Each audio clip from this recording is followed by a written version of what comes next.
What's up, guys? JR Raymond back again. Still in quarantine, still locked down.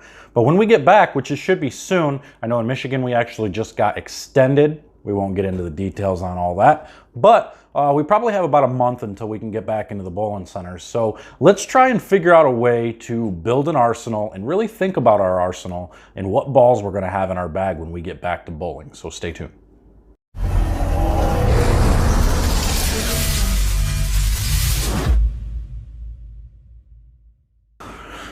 All right, so we got a little bit of time yet until we get back into bowling. Sucks, I know, very disappointed. Really was hoping to get back into the bowling center this month, but unfortunately it doesn't look like we're gonna be able to do that. Some places it'll be extended even longer than that. The good news is I'm almost done with the training tool from home that will allow you to throw your own bowling ball at your house on oil, on a lane, and it won't take up much space, and it'll be fairly inexpensive. So you'll be able to do that. But this video is going to be simply about trying to figure out, what kind of bowling balls do we want to have in our bag when we get back into the bowling center. We try to build a tournament league or a tournament bag or a league bag, or probably not a league bag. It'll be mostly a tournament bag for you tournament bowlers. But then the league bag we'll kind of touch on as well. And actually, let's start with the league bag.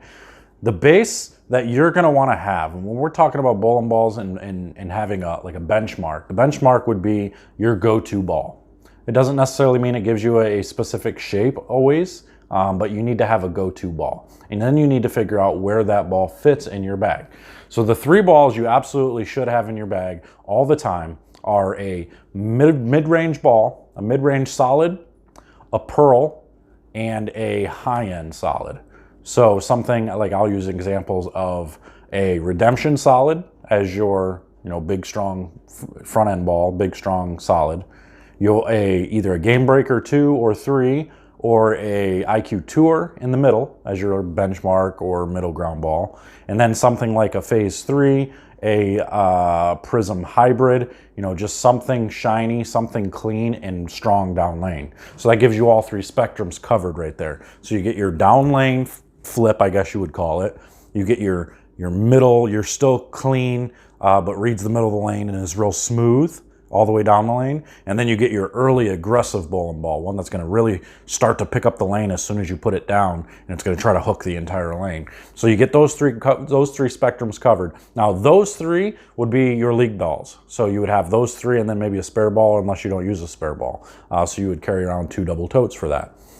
If you're building a tournament arsenal, you're going to want to have probably 9 bowling balls. So with those 3 that we just set up, your high end, your mid-range, and then your pearlized or long and flippy ball, you're going to want to have 2 balls in between each set. Okay, so you need to figure out how to fill gaps.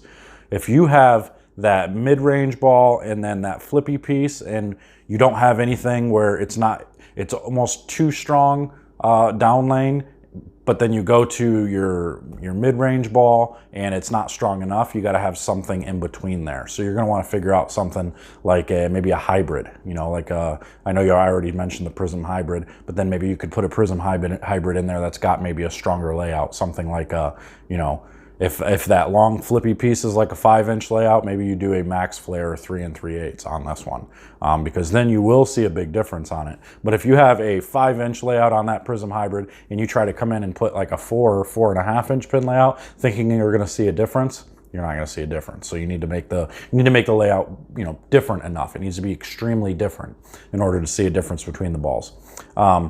So you need to try to find another piece in there. So if you have a prism hybrid, maybe you go and you put a phase 3 in there with a different layout to do something a little bit different. So now you have different covers in there and it would fit in that area.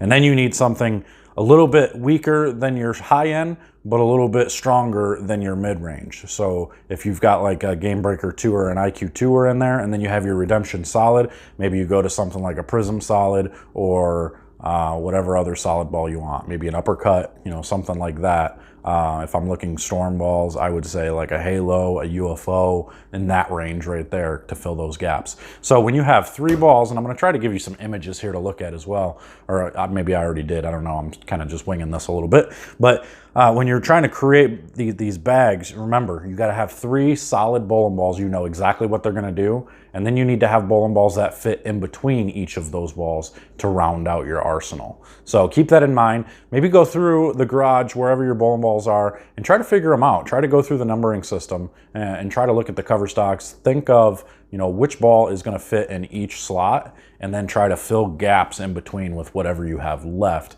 and narrow it down to 9 bowling balls, and just get yourself ready for tournaments. So that's all I got for you. I just wanted to kind of run over that and what we were talking about as far as building arsenals and looking at the numbers and all that. If you want to learn how to look at the numbers of the bowling balls, I've definitely got videos out in the atmosphere of YouTube that you can go check out as well. But that's all I got as far as building an arsenal for when we get back out of the quarantine. So until next time, guys, we'll see you guys later. Take care.